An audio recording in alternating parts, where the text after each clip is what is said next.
Un dimanche de fin octobre sur la Côte d'Azur, le soleil d'automne est vaillant. L'envie d'une balade au jardin nous vient. Voir les oliviers à maturité ployés sous les fruits lourds, sentir les parfums poudrés des dernières roses. En quelques secondes, c'est décidé, nous partons visiter les jardins de la Villa Efrussi. Suspendue entre le ciel d'azur et les étangs émeraudes, la villa nous accueille avec majesté. Un cadre unique pour se ressourcer, flâner, déambuler dans une atmosphère colorée et doucement parfumée. Un dimanche parfait.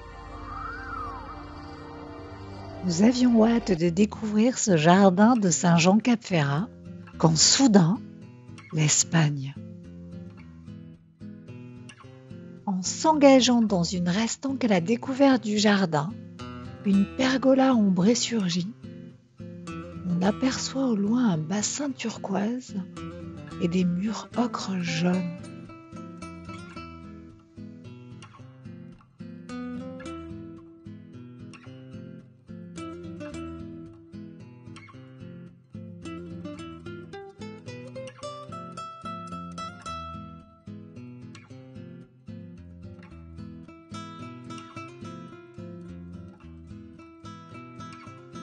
Des parfums enivrants affluent, datura, jasmin, et oui, chèvrefeuille.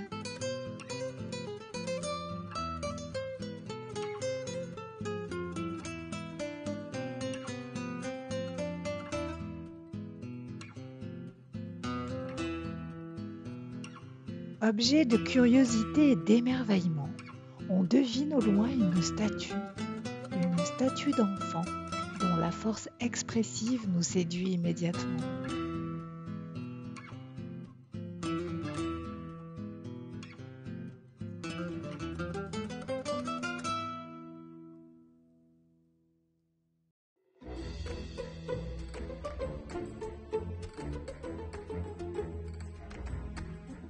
La végétation se fait luxuriante, avec des brugmansias, des daturas orange splendides, des philodendrons et tant d'autres encore.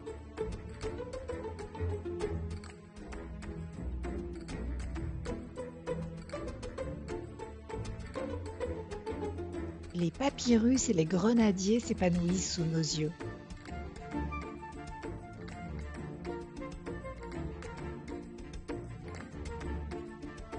Des colonnes d'inspiration hispanique de marbre rose, dont les couleurs s'accordent magnifiquement avec le bleu de la mer au loin, cachent une grotte abritée. De l'eau sourde d'une source, au milieu une fontaine d'eau fond.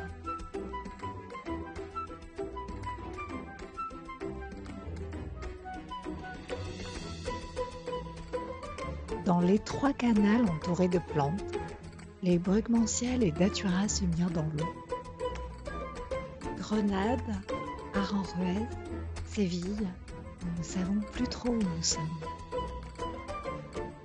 Quand soudain, au détour d'un chemin,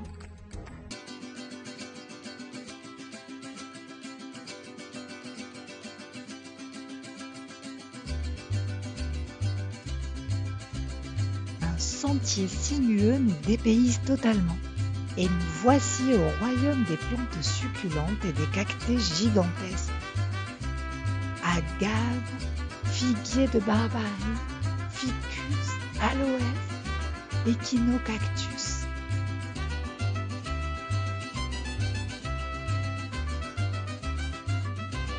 Nous voici en plein jardin exotique, en zone aride, en zone sèche.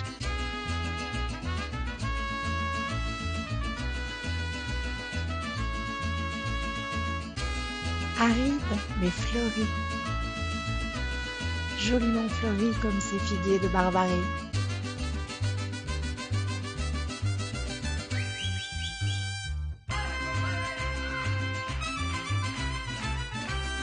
Et ici aussi, les cactus sont gravés de ceux qui sont venus et se sont rencontrés dans ce jardin.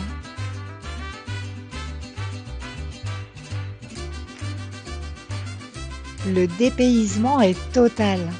Et on a beau savoir qu'en face, c'est Villefranche-sur-Mer, on n'en croit pas ses yeux, tellement on a l'impression d'être ailleurs, dans un autre pays, loin d'ici.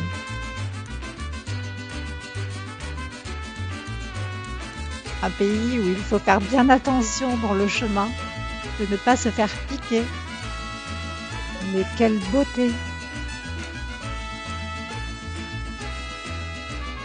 Un peu assoiffés, émerveillés, nous en étions là de nos rêveries, quand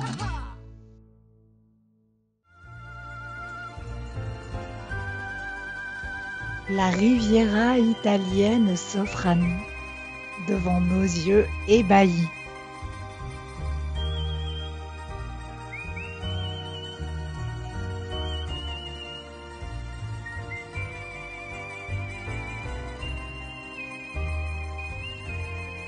Nous voici transportés dans un jardin florentin avec une villa Renaissance.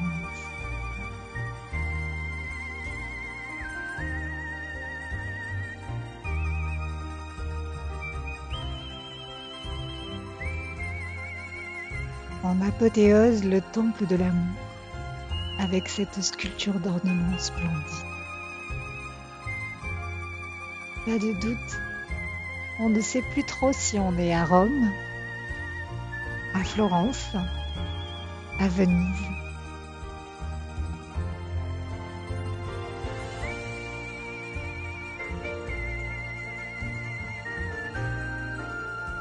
Le grand patio intérieur dont l'architecture est inspirée de celle des palais de la Renaissance italienne nous fait tourner la tête.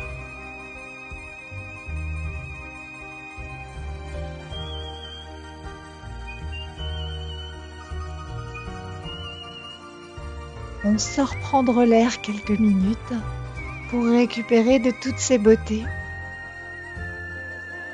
On hume les parfums exaltants. Et soudain,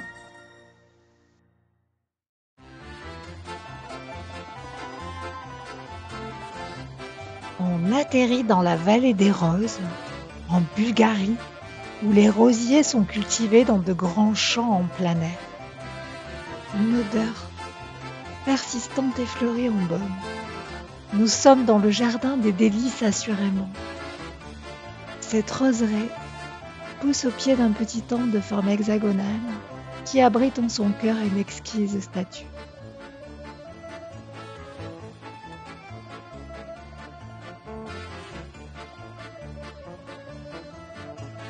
On y retrouve, même en octobre encore, des roses fleuries, baronne de Rothschild, princesse de Monaco, dynastie de Épithèque, et même des rosiers grimpants Pierre de Ronsard. Assurément, cette roseraie est le bouquet final d'une visite de ce lointain bout de jardin.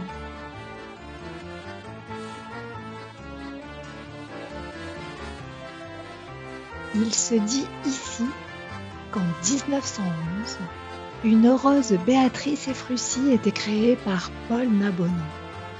Une fleur rose carminée, chamoisée, teintée cuivre, centre chamois doré, grande, demi-pleine, pédoncule long, odorante, toujours fleurie.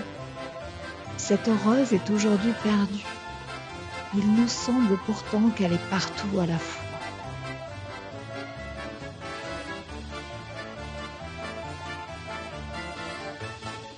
Un peu enivrés de tous ces parfums, nous étions prêts à poursuivre la balade quand tout à coup,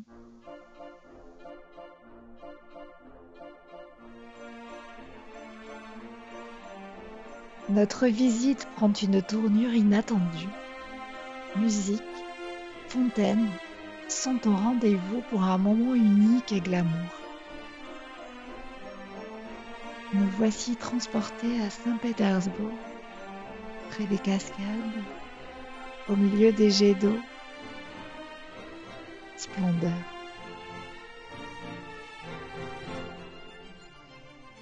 Visiter les jardins de la Villa Ephrussi, c'est faire un voyage autour du monde, un voyage merveilleux. 9 jardins entourent la villa, sur plus de 4 hectares. Ils illustrent à eux seuls un voyage hors du temps, hors du monde, et vous feront passer un merveilleux dimanche. Vous y trouverez forcément une destination à votre convenance.